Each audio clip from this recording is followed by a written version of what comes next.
Okay, real fast, YouTube. Hi, it's me, your friendly electrician. I've been in Ohio for almost a year now, and since I've been out here, around the 5 month mark, I started working for various companies. One company I've been working for a lot with, I'm not going to say their name, but let's just say they're into repairing homes. They give you a warranty, and they repair homes. So there's a few of them like that out there. I'm not going to say the name. What I will say is that a lot of them have this situation where they aren't treating their people very good, and because they're not treating their technicians good, they don't treat their clients very good, and it's just a downhill snowball effect. It's kind of weird.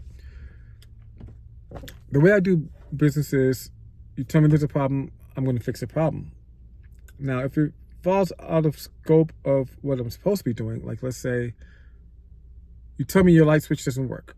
Well, it's not the light switch, it's the wiring.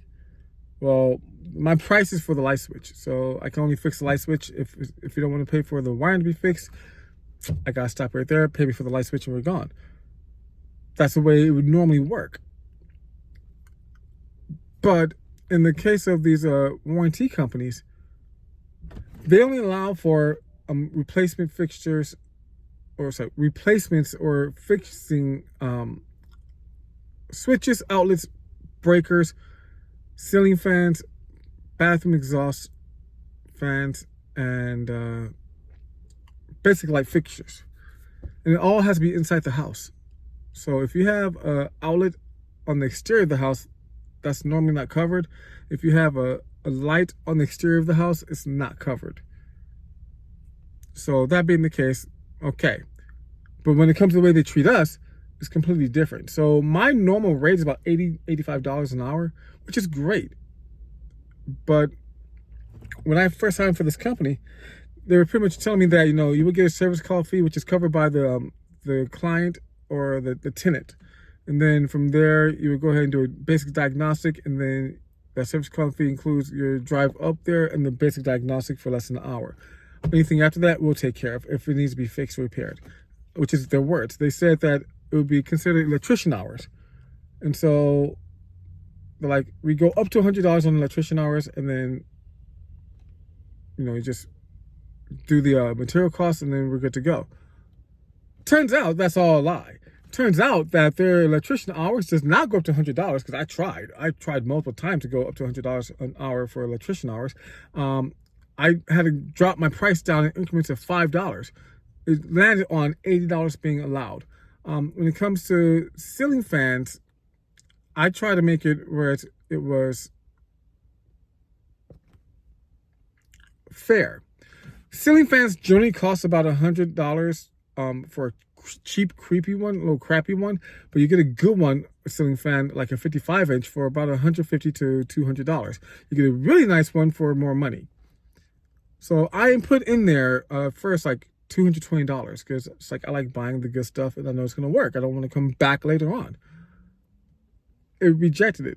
I kept on going, rejected it. I tried 150, rejected it. So then I was like, well, good. I'll try like 135. And so then it said $135 for parts and labor. It's like, no, I didn't accept that. I don't want that.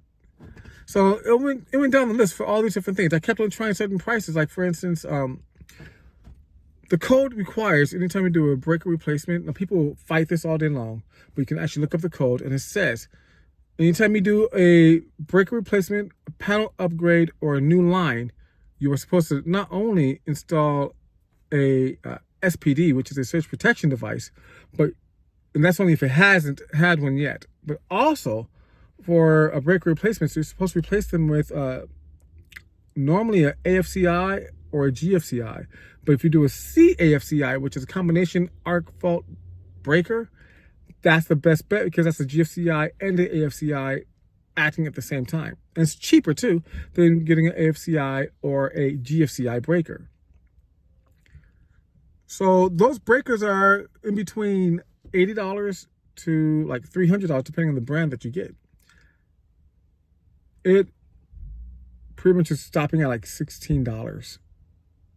So it's asking me to take the entire hit for a new breaker to be installed. It's like, that's stupid. Who thought of this, and how come you haven't changed these prices? These prices are archaic. Anyway, all that being said,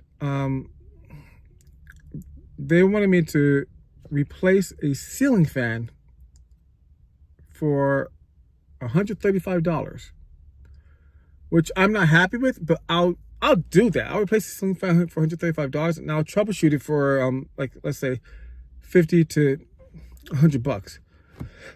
That's fair. Now, what they did was they took the service call fee, which is like let's say $85, and they deducted it from the $135 that I was supposed to be getting paid for. Actually, what it was it was supposed to be $100 that I was supposed to get paid for, but I didn't. The guy lied, and the information I had at the time only said 85. So the guy really lied. Not cool. Can't trust people, which is why I have information written down all the time now. And I do everything beforehand. But the guy lied. So the company wrote me a check for $35. I'm like, that doesn't make any sense. Nobody does any work for $35. Like, well, you agreed to it. It's like, yeah, I agreed to doing work for $135 for a replacement. I didn't agree to you taking out $100 from the job, because that means I did the troubleshooting. I drove out there. I spent my gas, my time, my car maintenance for $35, and I also had to buy the part, which cost $70. You're only going to give me $35 back? You're smoking crack. Like, your entire makeup, the way you do business, is illegal. So I gotta fight this now, and it's so stupid. It's like, why are you trying to cheat people? You contact us for work, and we say yes to you. We want to do business with you. We like the idea of getting more work, but we also want to be fair about it. I'm not gonna cheat you. I'm not gonna tell you, you know, I'm not gonna do the work. I'm just gonna take this money and then not put anything in there, because I know a lot of people do that too. Because I talk to the clients, and they're like, a lot of them just come over. I already spent money on this job. I don't want to spend any more. You know, they just came over, they saw it, and then they left. They never came back. And I think that's unfair. So I'm trying to be honorable when I do my work. But this company is so weird. Like, just the way they do things all together is really weird. So, like, for instance, they want me to take pictures of if something doesn't work or not. But they only allow for pictures. But if you need to find out if it works or doesn't work, like a before and after, you need to have video acceptable. So I can give you an MP4 file or whatever it is, because right now I'm on an Apple, but I've had an Android before. But you need a video file that I can send in so you can see it. It's a small clip. Just have enough room for it, and then you're good to go. You can erase it if you want to. So for a ceiling fan, there's no way you can tell that it works or doesn't work by taking a picture, because it's a still shot.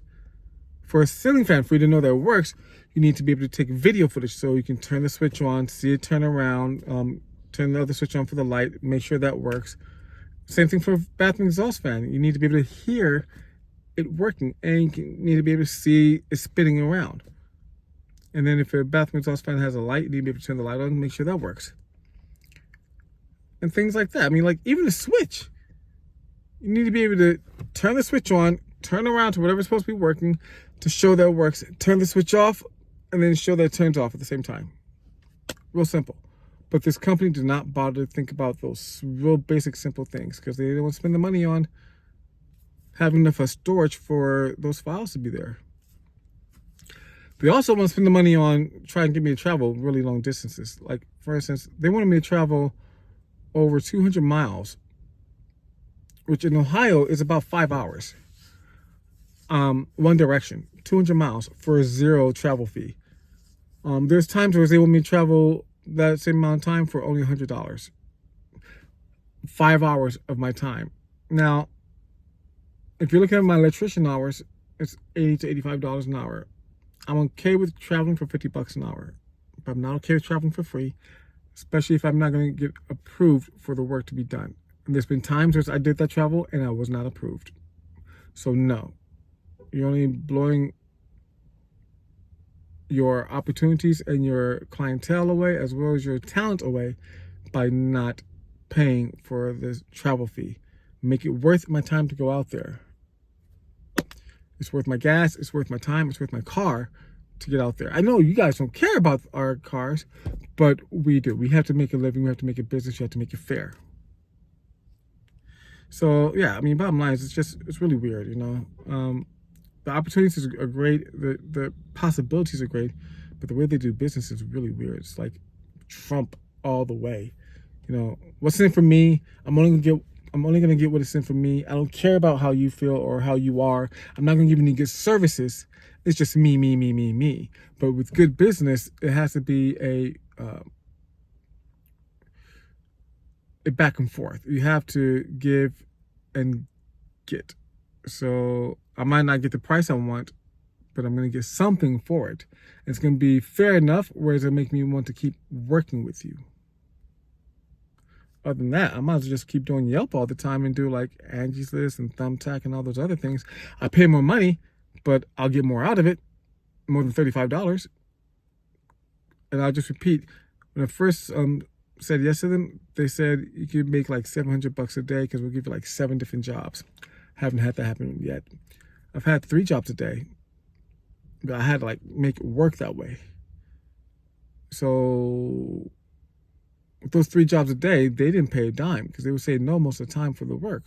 Maybe it was an outside light, and whoever it is that said yes to having somebody come over knew it was an outside light and knew that they don't do those type of jobs, but still took the money, still has them saying, we'll send somebody over to you, just so I can go ahead and say, this is the problem. They're going to pay me, and then they're going to say no. So they're going to lose that customer. They're going to burn that customer because they were too cowardly to just say, this falls outside of your policy. You have to hire somebody to go out there and do that. Now, we can help you with that if you want to give us an estimate, but it falls outside of your policy. Horrible.